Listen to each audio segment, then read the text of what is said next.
My name is Sergeant William West with the Monticello Police Department as well as Monticello School District. I work both capacities. When I'm not on duty with Monticello PD, I drive a bus for Monticello School District and have been since 2008. It's personal for me because I have 6 kids, and two of them have graduated already. I've got one of them that is a senior this year, and she drives. But the rest of the kids, they ride the bus with me anytime that I'm driving. I drive for school events, sporting events, and I spend a lot of time with the kids in our community. I attend one of the churches here, and our youth group is large. So at any given time, it's not just a number. As far as that child is a number on the bus, they're a face and a name. And I know their mom and dads. You know, like I said, I've been driving a bus for Monticello District since 2008, and I've seen kids graduate out, and I've seen babies starting to come up.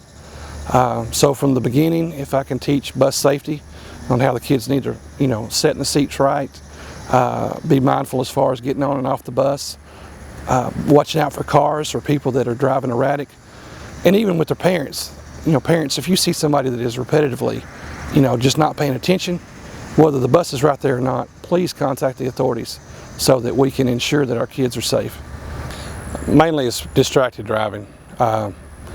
People playing with their phone, texting, which, that's another thing that we try to enforce here, whether it's school traffic or not. But when it's school traffic, and especially in a school zone, people have got to pay attention to what they're doing. And the distracted driving, I think, is the main problem that we have as far as people passing the school bus.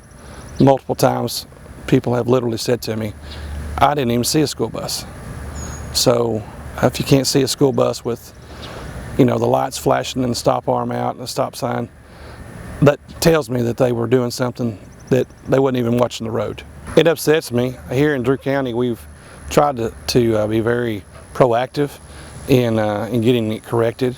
Our prosecuting attorney's office has worked hand in hand with us, which bus drivers do have a form to fill out anytime somebody passes our bus while the stop lights and stop arm is initiated. However, not being able to identify that driver has made it difficult as far as prosecuting. So I talked to one of the state troopers that his child actually rode my bus and explained to him, listen, I've got a situation to where people are repeatedly passing my bus and I can't identify them. So, and working in conjunction with my friend here in town that works for the state police, he started following my bus in the afternoons, and it stopped it a whole lot. It's not completely stopped, but it is, at least in Drew County and the surrounding areas, has made a huge impact as far as people paying more attention to the school buses.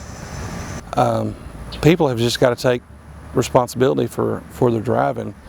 Police presence has definitely helped here in Drew County.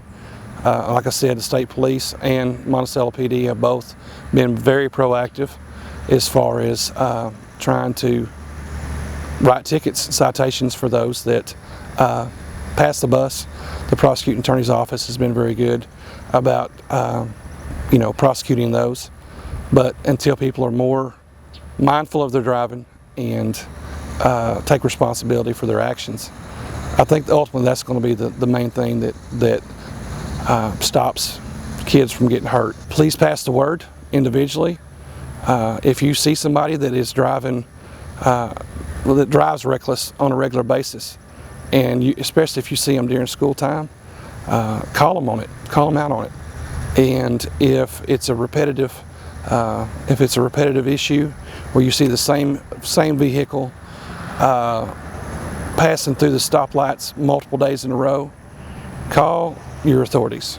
If it's here in Drew County, of course, call Monticello PD, but call the authorities so that we can get officers to be watching for that kind of activity, in particular that person that is repetitively disregarding our school bus lights and safety.